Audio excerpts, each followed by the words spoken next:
क्योंकि ये जो बिल डीलिमिटेशन कमीशन की है ये पार्लियामेंट में रखी गई है और इसे पार्लियामेंट ने पास करना है।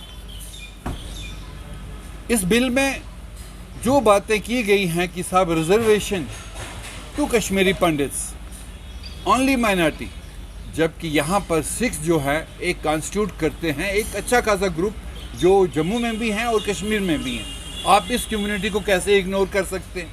और अगर रिकमेंडेशन करते हैं पार्लियामेंट के सामने तो ये पार्लियामेंट का काम है कि वो इसमें पूरी तरह से देखें, उन मेंबर पार्लियामेंट्स का काम है ये पूरी तरह देखें, क्योंकि ये Jammu and Kashmir and Punjab these are two border states, ये बहुत ही सेंसिटिव स्टेट है।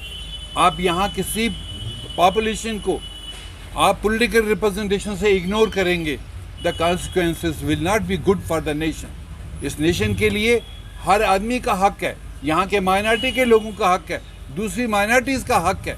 आप किसी एक तबके को ये कहें कि साहब अगर आप किसी हिंदूज़ के लिए यहाँ रिजर्व करेंगे, आप शेड्यूल कास्ट के लिए रिजर्वेशन कर रहे हैं, आप शेड्यूल ट्राइब्स के लिए रिजर्व कर रहे हैं, but how can you ignore a big chunk of six in Jammu and Kashmir? So इसलिए हमारी ये फीलिंग है कि साहब ये जो तीन मेंबरी कमीशन जो यहाँ आया था, जिसमें हमारा election commission of Jammu and Kashmir है और जो इलेक्शन कमीशन ऑफ इंडिया है और उसके अलावा जो के शर्मा जी भी थे हमारे यहाँ के, तो ये सभी लोग जो यहाँ आए, क्या इनको मैं ऐनक भेजूँ?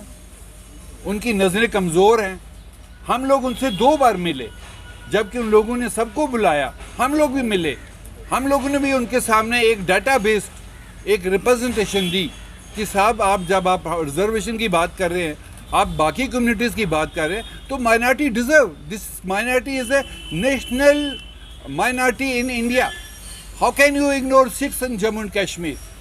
सो इसलिए वी आर इस पर हम एक प्रोटेस्ट कर रहे हैं और अपील कर रहे हैं उन मेंबर पार्लियामेंट से जिनके सामने ये अभी ये रिपोर्ट जो डिलिमिटेशन कमीशन ने रखी है कि वो इसकी छानबीन करें कि how can you recommend to a single minority. Why? आपने बाकी पैकेजेस पे भी जो किया है वो भी सिंगल पैकेजेस पे बात की है। आपने नॉन माइग्रेंट माइनॉरिटीज़ को आपने पैकेज दिए है, तो नॉन माइग्रेंट माइनॉरिटी क्या 6 नहीं थे?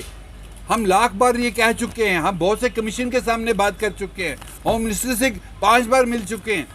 What do you want from us? कि हम किस तरह से आपको ये सुनाएं कि हमारे साथ जस्टिस कीजिए? तो इसलिए हमारी यहाँ पर जो आज बात आपके सामने रखनी थी कि साहब ये डीलिमिटेशन कमीशन, अभी असेंबली इलेक्शंस आने वाले हैं जो काफ़ी हमने देखा कि तैयारी शुरू हो गई है, बट डीलिमिटेशन कमीशन का 2 बड़े काम है। वन इज़ कि आप इसको जोग्राफिकली डिवाइड करें पूरे स्टेट को, जिसमें आप सारे जोग्राफी को रिप्रेजेंटेशन दें। उसके अलावा आपने पॉपुलेशन को रिप्रेजेंटेशन देनी है, which is the mandatory, I mean the point of delimitation commission. How can you ignore?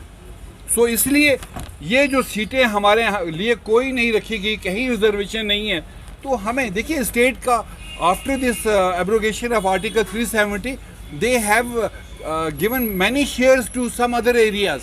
ये चीज़ें नहीं होनी चाहिए। अगर आप लोगों ने स्टेट का डिवीज़न जो है दोनों प्रोविंस हैं, आपने दोनों प्रोविंस को बैलेंस करने की कोशिश की है कि साहब अगर ये मुस्लिम मेजॉरिटी बेल्ट है जो कश्मीर का, इसमें कुछ सीटें थी, आपने हिंदू बेल्ट को भी बैलेंस करके एडिशन सीटें वहाँ दे दी। But why can't you give to the 6? आप 6 को क्यों नहीं दे पाएंगे? तो मेरा ये सवाल है इस देश के सामने कि साहब आप इस माइनॉरिटीज़ को जो यहाँ कश्मीर के हर हालात में 30 साल के इस हालात में यहाँ बड़ी परेशानी में रही, पर आप हमें पॉलिटिकल रिप्रेजेंटेशन भी नहीं देंगे। इसलिए ये इलेक्शन जो करना होगा, मेरे को लगता है ये बेमानी होगा अगर आप सिखों को इसमें रिजर्वेशंस नहीं देंगे।